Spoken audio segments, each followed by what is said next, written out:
Pune highway का छलावा। आखिर रिया के साथ क्या हुआ? रात के ठीक 11:47 बजे थे। पुणे मुंबई हाईवे पर हल्की धुंध उतरने लगी थी। सड़क पर गाड़ियों की आवाज़ कम होती जा रही थी और स्ट्रीट लाइट्स पीली आंखों की तरह दूर दूर तक चमक रही थी। रिया अपनी कार चलाते हुए बार बार घड़ी देख रही थी। बस आधा घंटा और फिर घर, उसने खुद से कहा। रिया एक प्राइवेट कंपनी में HR मैनेजर थी।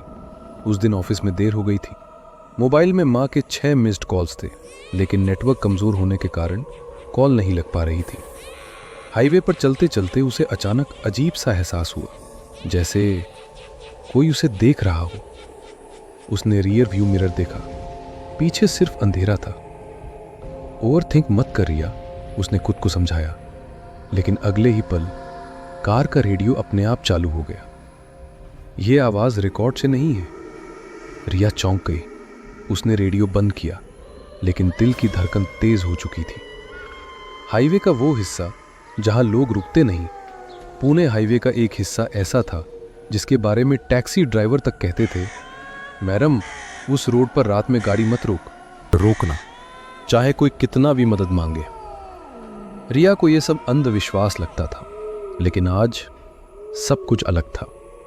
अचानक आगे सड़क के किनारे एक लड़की खड़ी दिखाई दी। सफेद सूट, खुले बाल, चेहरे पर परेशानी। रिया ने ब्रेक लगाया। इस टाइम उसका मन डर और दया के बीच फंस गया। लड़की ने हाथ हिलाया, प्लीज मदद चाहिए। रिया का दिल पसीज गया। उसने कार रोकी। वो लड़की जो रिया जैसी ही थी, लड़की कार के पास आई। रिया ने जैसे ही उसे देखा, उसका दिल जोर से धड़का। वो लड़की बिल्कुल रिया जैसी दिख रही थी। चेहरा, आंखें, यहां तक कि गाल पर वही छोटा सा तिल। रिया हंसने की कोशिश की। आप ठीक हो? इस वक्त यहां कैसे? लड़की ने धीमी आवाज में कहा, मुझे पुणे छोड़ दीजिए। उसकी आवाज कांप रही थी। रिया ने दरवाजा खोला। जैसे ही लड़की बैठी, कार के अंदर ठंड फैल गई। एसी बंद था, फिर भी रिया को ठंड लगने लगी। अजीब बातें, अजीब सवाल। कार आगे बढ़ी। रिया ने पूछा, आपका नाम? लड़की ने कुछ सेकंड चुप रहकर कहा, रिया। रिया के हाथ से स्टीयरिंग लगभग छूट गया। क्या कहा? लड़की ने रिया की तरफ देखा और मुस्कुराई। डरो मत, मैं भी रिया हूं।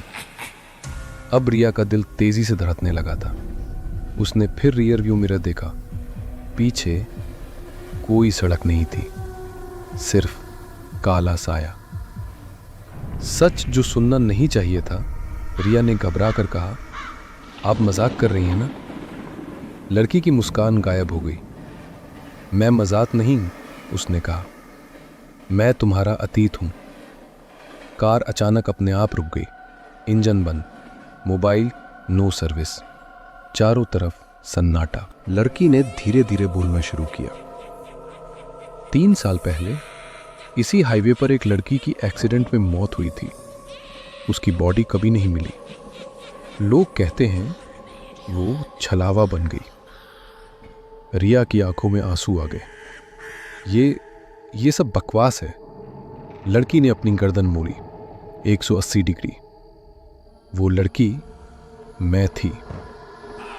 हकीकत का आईना। रिया चीखना चाहती थी, लेकिन आवाज गले में फंस गई।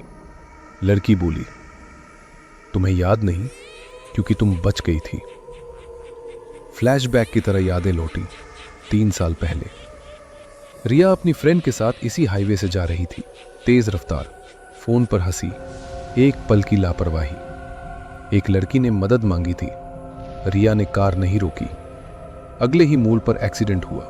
रिया बच गई, लेकिन वो लड़की मर गई। छलावा क्या होता है?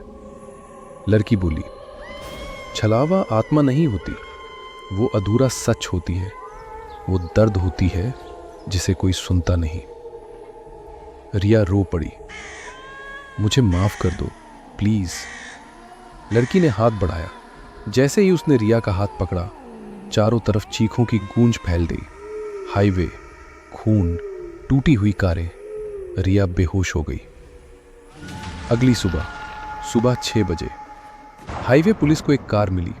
ड्राइवर सीट पर रिया थी, जिंदा, लेकिन उसकी आंखें खुली थी और वो लगातार बुदबुदा रही थी। मैंने कार क्यों नहीं रोकी? मैंने कार क्यों नहीं रोकी? डॉक्टरों ने कहा मेंटल ट्रॉमा। रिया आज भी जिंदा है, लेकिन हर रात वो उसी हाईवे पर लौट जाती है।